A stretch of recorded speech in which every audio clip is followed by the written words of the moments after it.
నా మిత్రులారా, మా నాయనమ్మ ఈశ్వరమ్మ మమ్మల్ని ఎంతో అల్లారి ముద్దుగా, పెద్దవాళ్ళంటే గౌరవం, ఇతరులంటే భయభక్తుడు మమ్మల్ని పెంచిన మా నాయనమ్మ ఈశ్వరమ్మలో జరిగిన ఒక అనుభవాన్ని మీతో ముందు తెలుసుకుంటున్నాం.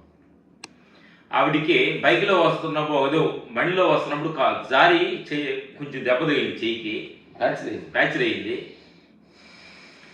ఫ్రాక్చర్ అయితే ఆవిడ మా టౌన్కి వెళ్ళి కట్టుకోవడం రావడానికి వెళ్తుంది.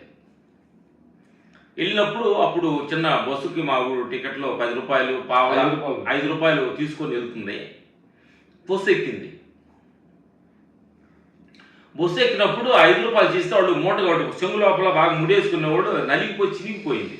ఆ కండక్టర్కి 5 రూపాయలు ఇచ్చే పనితో అమ్మ ఇది చల్లదు, చినిగిపోయింది అని చెప్పి బస్సు సగం దూరం వెళ్ళినప్పుడు ఆవిడని దిగమన్నాడు. ఆవిడ ఊరికి సగం దూరం వెళ్ళింది.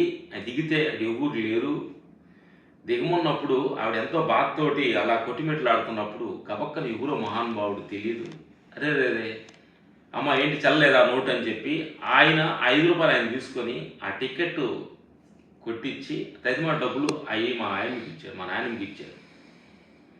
నా మిత్రులారా, ఈ మాట నేను ఎందుకు చెబుతున్నానంటే ఈ ఇష్యూ మొత్తం ఆమె చెప్పింది.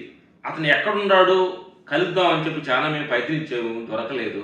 నా పరమాత్మ స్వరూపులారా, అలాంటి సిచ్యువేషన్స్లో అలాంటి ఒక సిచ్యువేషన్ సందర్భం వచ్చినప్పుడు ఆదుకున్నవాడు భగవంతుడు అంటే మనకి ఎక్కడో ఉండడు. సిచ్యువేషన్కి అనుకూలంగా మనకి ఎవరైతే వచ్చాడో వాళ్ళే సాక్షాత్ భగవంతుడు స్వరూపులైన సత్యాన్ని మేము తెలుసుకున్నాం. ఇప్పుడు ఆ విషయం చెప్పి మాకు మా నాయనమ్మ ఒక 40 సంవత్సరాలు అయి ఉండొచ్చు.